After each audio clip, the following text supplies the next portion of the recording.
छात्राओं का सबसे बड़ा मुद्दा क्या है? किस मुद्दे के साथ जो छात्र हैं, जो बेरोजगारी है, वो किस तरीके से वोट करेंगे? आता म्हणजे असं कसं झालं आहे, बेरोजगारी एवढी वाढून गेली जी की रोजगार नाही आहे. जी जी आणि ग्रॅज्युएशन झालेले विद्यार्थी जी हे पहिला दुसरा वर्ग झाले असे विद्यार्थी झाले. बिल्कुल बिल्कुल. आणि यांच्यासाठी त्यांनी काहीतरी करावं. त्यांच्या आपसात जो संघर्ष चालू आहे हा सोडून विद्यार्थ्यांसाठी काय करावं हा एक महत्त्वाचा मुद्दा आहे. म्हणून जागा म्हणजे जो सरकारी नोकरी आहे ही काढणं खूप महत्त्वाची आहे आणि रिक्त जागा भरणं महत्त्वाचं. म्हणजे तुम्ही नवीन जागा नको काढू, जे रिटायरमेंट झाले आहेत ते तरी भरा. हे एक किस्सा मैं सुनाता हूँ. हमने गब्बर पिक्चर सुना होगा. बिल्कुल, गब्बर पिक्चर में वो कहता है गब्बर की बच्चा सो जा वरना गब्बर आ जाएगा. आ जाएगी. मतलब हाँ. छोटे बच्चों को सुनाया जाता था कि गब्बर आने वाला है. जी मतलब गब्बर छोटे बच्चों को चुरा के लेके जाता था. लेकिन यहाँ पे तो अक्खी पार्टी की पार्टी ही दूसरे लोगों ने चुरा के लेके गए. क्योंकि आज हम महाराष्ट्र में देख रहे हैं लाड़की बहन. जी जी. लाड़की बहन एक मतलब हम देखते हैं ना मतदान के दिन पैसे देना, वो प्रलोभन हो गया उस वो. मतलब वो इनडायरेक्टली प्रलोभन हो गया. ऑफिशियल प्रलोभन कि हम तुम्हारे डायरेक्ट खाते में देंगे अभी पैसे, तुम्हारे हाथ में नहीं देंगे, हम तुम्हारे खाते में देंगे. तो इन प्रलोभनों से हम अभी मतलब उनका ऐसा मानना है कि ये प्रलोभन देंगे तो हमको लोग वोट करेंगे. लेकिन यहाँ दूसरी बार जो महाराष्ट्र के लिए प्रोजेक्ट आया था विक्रांत करके, तो वो उन्होंने गुजरात को दे दिया. फिर उस वक्त भी जब फडणवीस साहब से कहा था कि भाई विक्रांत प्रोजेक्ट जो है तो महाराष्ट्र के लिए था, या कि जो बेरोजगार उनको रोजगार मिलेगा, तो आप गुजरात को कैसे दे सकते हो. तो फडणवीस साहब ने उस वक्त कहा था कि भाई महाराष्ट्र का प्रोजेक्ट है, गुजरात को गया, देश के बाहर तो नहीं गया है ना. तो अगर देश के बाहर नहीं गया है तो आप एक काम कर दो ना, मुंबई भी गुजरात को क्यों नहीं दे देते. अगर आप मुंबई गुजरात को दे देंगे तो भी देश के बाहर नहीं जाएंगी. उस वक्त 107 लोगों ने बलिदान दिया था, तो फिर वो बलिदान तो चला गया ना, वेस्ट चला. नमस्कार, मैं हूं गौतम कुमार. आप अभी हमें देख रहे हैं. मैं अमरावती में आ गया हूं, महाराष्ट्र, जहां पर कुछ दिनों में यहां विधानसभा का चुनाव होने जा रहा है. और उन चुनाव में यहाँ के जो प्रत्याशी है अपना किस्मत आजमाने की कोशिश करेंगे. और वहाँ पर मैं इसलिए आया हूँ इस जगह पर क्योंकि मैं लोगों से सवाल टटोलने की कोशिश करूँगा कि वो किस मुद्दे के साथ यहाँ पर वो इलेक्शन में जा रहे हैं और वो अपना वो वोट करेंगे, क्या है उनके मुद्दे. और हमारे साथ सहयोगी भी हैं, हमारे सहयोगी बीनू है, बीनू भी साथ में सवाल करेंगे. तो क्या आप किस तरीके का आप सोचे हैं, कैसा रहेगा माहौल और किस तरीके से आप सवाल करना चाहेंगे यहाँ से? देखिए, हम युवाओं से बात करेंगे, उनका मन में जानेंगे कि क्या चल रहा है, क्योंकि देश को महान एक युवा ही बनाता है. तो युवा से बात करना चाहेंगे, उनका मुद्दा क्या है, एजुकेशन से रिलेटेड, बेरोजगारी, क्योंकि हम विदर्भ क्षेत्र में हैं, यहाँ पे किसानों का मुद्दा है, आत्महत्या वगैरह ज़्यादा होती हैं. तो इसके से रिलेटेड हम सवाल करेंगे और लोगों से जानेंगे. बिल्कुल बिल्कुल. तो हम लोग दोनों मिल करके आज हम लोग महाराष्ट्र चुनाव में जो युवाओं के जो फर्स्ट टाइम वोटर होते हैं उनको हम लोग जानने की कोशिश करेंगे कि किस तरीके से वो महाराष्ट्र चुनाव में अपना जो महत्वपूर्ण वोट है वो देंगे. तो आप बने रहिए हमारे साथ. हम लोग एक एक करके जो यहाँ के युवा हैं उनसे हम लोग मुद्दे जानने की कोशिश करेंगे कि विदर्भ के क्षेत्र में आखिर सबसे बड़ा मुद्दा क्या है. जो यहाँ पर किसानों की आत्महत्या हो, चाहे युवाओं में बेरोजगारी की समस्या हो, इन सभी चीज़ों पर मैं एक एक करके बात करूँगा और साथ में हमारे बीनू भाई भी साथ देंगे. जी है, सही बात. ठीक ठीक. बिल्कुल. तो हम जानने की कोशिश करेंगे कि क्या है यहाँ पर सबसे बड़ी मुद्दा और किस मुद्दे के साथ इन लोग वोट करने के लिए जाएंगे और जो फर्स्ट टाइम वोटर है उनके लिए क्या कहेंगे और इन लोग किस तरीके से आप लोग इस बार वोट करेंगे. क्या है आपके लिए मुद्दे जो आप विदर्भ क्षेत्र से आप आते हैं. मराठी बोललो चालेल. हाँ, चलेगी. कसं आहे, निवडणूक राजकारण म्हटलं की यात विद्यार्थी म्हणून आपण बोलू शकत नाही. कारण का राजकारण हे महाराष्ट्रामध्ये एवढ्या प्रकारचं चालू आहे जी की पुतण्या हा काकाचा होऊन राहिला नाही आणि काका हा पुतण्याचा होऊन राहिला नाही. म्हणजे तोडाफोडीचं राजकारण चालू आहे. त्यामुळे यंदा कोणाला मत द्यायचं हे अजूनपर्यंत माहीत नाही. कारण का यांची निवडणूक आमदार ठरलेले नाही आहे, यांचं जागा ठरलेलं नाही, पक्ष ठरलेलं नाही, कोणत्या पक्षात जायचं, काय जायचं, यांना अजून ठरायचं आहे. म्हणून आम्ही जनता म्हणून काही असं काय बोलावं यावर प्रश्न निर्माण झाला.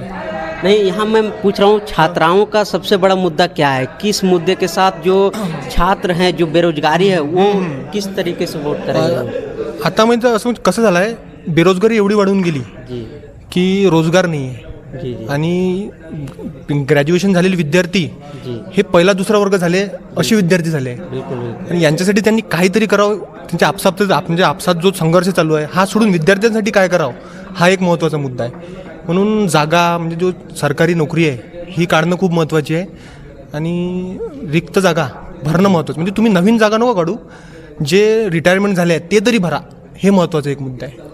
अच्छा, यहाँ पर स्वास्थ्य विभाग का एक रिपोर्ट आया था कि विदर्भ क्षेत्र में, मैं विदर्भ क्षेत्र की पूरी बात नहीं कर रहा हूँ, मैं अमरावती डिस्ट्रिक्ट का ही बात कर रहा हूँ कि 2024 में यहाँ 180 किसान आत्महत्या सिर्फ इसलिए किए क्योंकि उनके जो किसान में जो मुआवजा मिलने की बात हो, चाहे वो नुकसान की बात हो, उसको लेकर के. तो ये क्या, ये सबसे बड़ा मुद्दा आपको नहीं लग रहा है इधर? हे म्हणजे मी शेतकऱ्याचाच मुलगा आहे जी, आणि शेती म्हटलं की शेतीकडे पाहण्याचा दृष्टिकोन वेगळा झाला आहे आता. बिल्कुल.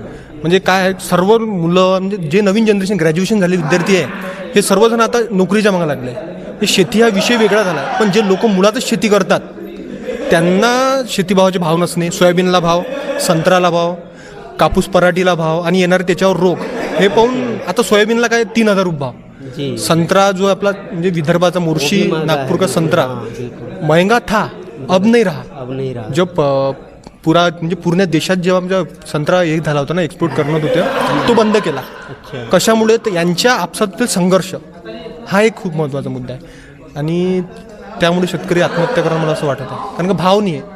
बिल्कुल बिल्कुल. अच्छा, इस बार जो कांग्रेस, एनसीपी, शरद पवार और शिवसेना उद्धव ठाकरे जो है, इन सभी के गुट को कैसे देख रहे हैं? पिछले बार हो रही थी कि 85 सीटें सब लोग आपस में डिस्ट्रीब्यूट करेंगे और उस तरीके से चुनाव लड़ेंगे. अभी खबर आ रही है कि सभी अपना जो है 90 सीटें पर वो जो सीटें देने की बात है वो सामने आ रही है. तो क्या देखते हैं, ये जो गठबंधन है उसको कैसे देखते हैं? नाही, मी तेच तुम्हाला याच्या अगोदर सुद्धा बोललो की यांचं आपसापसात काय चालू आहे हेच यांना माहीत नाही आहे. म्हणजे तुम्ही माझ्या घरातले 4 सदस्य आहे तर 4 सदस्य जसं 4 पक्षात आहे. मी तेच म्हणू की यांना काय करावं हे समजत नाही. माझं म्हणणं त्यांना एकच आहे की तुम्ही आपल्या घरातलं भांडण आधी सोडवा, मग आमच्या समस्यावर हे करा. अच्छा, यहाँ पर ऐसा है क्या कि प्रधानमंत्री जी जैसे नरेंद्र मोदी जी इतना फेमस लीडर है, क्या उनके चेहरा उनको सामने दे करके यहाँ का वोट मुद्दा एक होगा कि उनको सामने दे करके वोट किया जाएगा क्या? मला तर असं वाटते महाराष्ट्रातील युवा शेतकरी हे सर्व शिकलेले वर्ग आहे जी, आणि ते चेहरा पाहून नाही तर काम पाहून वोटिंग काम करायचं. पर इधर वोट किया जाएगा. जी हाँ, बिल्कुल. यहाँ के लोग एकदम वही कह रहे हैं कि जिस तरीके से काम हुआ है उसी तरीके से वोट करेंगे. और भी है हमारे सहयोगी हैं बीनू, ये भी कोई और भी हैं, उनसे बात करेंगे. तो बीनू जी, आप संभालिए थोड़ा. आइए बात करते हैं. क्या नाम हुआ भैया? तुषार.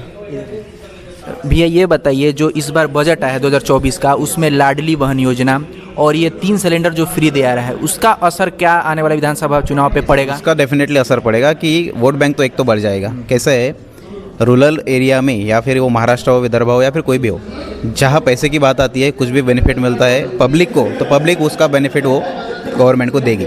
ये बात एक वो है. अगर ये इलेक्शन का थोड़ा सा ब्यौरा चेक करें या फिर थोड़ा सा इन्वायरमेंट देखें अपन, तो एक ये हो रहा है कि मतदार या फिर जो वोटर है वो कंफ्यूज है कि वोट किसको करे. एक बात इसमें ये है, कन्फ्यूजन इसलिए है कि पार्टी किसकी कौन सी है. ठीक है, अगर मेरे घर में 4 मेंबर है, 5 मेंबर है और उसका मैं मुखिया हूँ, तो मेरे को बात करना चाहिए. ये पार्टी में ये नहीं हो रहा. मेंबर समझो, जो मुखिया है वो अलग बात कर रहा, उसका मेंबर अगर पार्टी वाला गए तो वो कहीं जाके कुछ और बोल रहा है. तो इनके इंटरनल झगड़े एक अलग बात है. तो ये इंटरनल झगड़ों का जो महाविकास आघाड़ी में चल रहा है, इसके अगेंस्ट बेनिफिट मिलेगा महायुति को. डेफिनेटली मिलेगा. इस मतलब इस राज्य का सबसे बड़ा पार्टी है बीजेपी 100 सीटों के साथ. तो इस बार मतलब महाराष्ट्र के युवा क्या बीजेपी को वोट देंगे? अब कैसा है, अगर मेरी मम्मी है उसको ये सब स्कीमें अगर मिल रही है तो वो डेफिनेटली उसको वोटिंग करेगी. मैं उसको समझा रहा हूँ कि ये किस वजह से मिल रही है, कहाँ से मिल रही है और क्यों मिल रही है, तो उस पर फिर फ़र्क पड़ेगा. और वो मैं मेंशन नहीं कर सकता कि किसको वोट करना चाहिए और किसको नहीं करना चाहिए. लेकिन कुछ युवा से हमने बात की तो उन्होंने बोला कि ये जो 2022 में ये लोग सेपरेट होकर अलग ये लोग किए, गठबंधन किए शरद पवार के पार्टी से, और इसमें आ गए बीजेपी में, और ये शिंदे भी शिवसेना से अलग होकर. तो क्या महाराष्ट्र का युवा इस बार जो वोट देने जाएगा उसके दिमाग में ये चलेगा कि ये लोग जो 2022 में किए उसका असर 2024 में देखने को मिलेगा? नहीं, वो तो उसका असर देखने को मिलेगा. लेकिन कैसा है, युवा 2 तरफ से वो सोचेगा. एक तो उसका है कि जो पहले आइडियोलॉजी था वो पार्टी का उसके हिसाब से चलना है, या फिर ये नई पार्टी जो बाहर निकल गई है उनको उनके जो आइडियोलॉजीज है, उनके जो विचार है, उनके जो प्लान्स है उसके ऊपर अगर युवाओं को भरोसा होगा, कुछ फ्यूचर बेनिफिट्स मिलेंगे तो डेफिनेटली उसको फायदा हो जाएगा। ठीक है, पार्टी एक युवा मेरे साथ अभी बैठे हैं, ये भी अपना वोट करेंगे इस बार चुनाव में। आप वोट करेंगे ना इस बार? हाँ, जरूर करूँगा। अच्छा, आपके तो अपने मुद्दे होंगे कुछ, हाँ। तो क्या कहना चाहेंगे, आप किस मुद्दे के साथ इस बार वोट करने जाएंगे? क्योंकि आपके एक वोट से महाराष्ट्र का विकास होगा, महाराष्ट्र के लोगों को आगे जाने की मौका मिलेगा। तो आपका क्या है मुद्दा? आप पहले मुद्दे बताइए और उसके साथ। ओके। हाँ। नमस्ते दोस्तों। पहली बात तो ये जो वोटिंग का जो हमें अधिकार दिया है डॉक्टर बाबा साहब अम्बेडकर ने, ये एक ऐसा अधिकार है जो अधिकार अंबानी के लिए भी सेम है और सर्वसामान्य लोगों के लिए भी सेम है। बिल्कुल। क्योंकि एक अधिकार से जो समाज में जो परिवर्तन है, जो सरकार में जो परिवर्तन है, विकास में जो परिवर्तन हम ला सकते हैं, एक इस वोट की एक कीमत है। तो मुझे लगता है अभी जो महाराष्ट्र में जो विधानसभा निवडणूक है, अभी लोकसभा की भी निवडणूक हुई है, तो जो युवा क्या चाहता है? तो युवा चाहता है कि हमें एक रोजगार मिलना चाहिए, वो भी रोजगार कायम स्वरूपी। मतलब जो हमें जो 45 सालों तक, जब तक हम रिटायरमेंट जब तक हमारा होगा वहाँ तक हमें रोजगार मिलना चाहिए। नहीं तो ये अग्निवीर जो योजना आई थी, मतलब कुछ साल के लिए हमें रोजगार नहीं चाहिए, हमें कंटिन्यूसली रोजगार होना चाहिए। बिल्कुल। क्योंकि हम इस देश के भी हिस्सा है जी, हम हिस्सा है, हमारे माँ बाप जो है किसान वो भी इस देश का हिस्सा है। तो जब मैं वोट डालने जाऊंगा तब मेरे वो जात का आदमी है उसके तरफ देखकर मैं वोट नहीं डालूंगा। तो उसका जो क्या कह सकते हैं, मैनिफेस्टो जो है, मैनिफेस्टो जो उसका क्या है, मैनिफेस्टो में हम युवाओं के लिए क्या योजनाएं है, उनके लिए सिर्फ योजना ये कागज पर नहीं होनी चाहिए, उसकी मतलब वो अप्लाई कितने हो रही है समाज में, वो देखकर भी मैं वोट डालूंगा।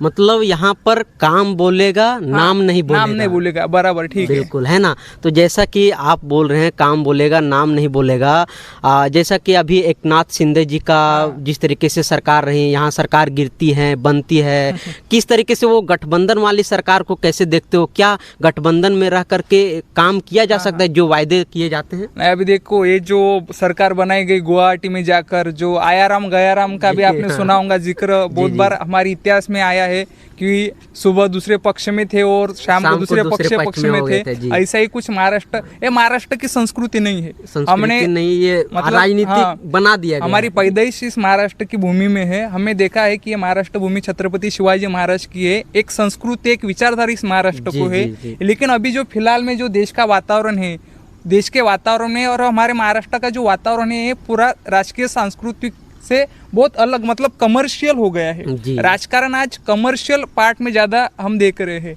मतलब एक पद मिलने के लिए लोग, मतलब जो पार्टी जिसकी पिताजी ने बनाई थी, मतलब बाला साहब ठाकरे ने बनाई थी, वो पार्टी, मतलब एक किस्सा में सुनाता हूँ, हमने गब्बर पिक्चर सुना होगा।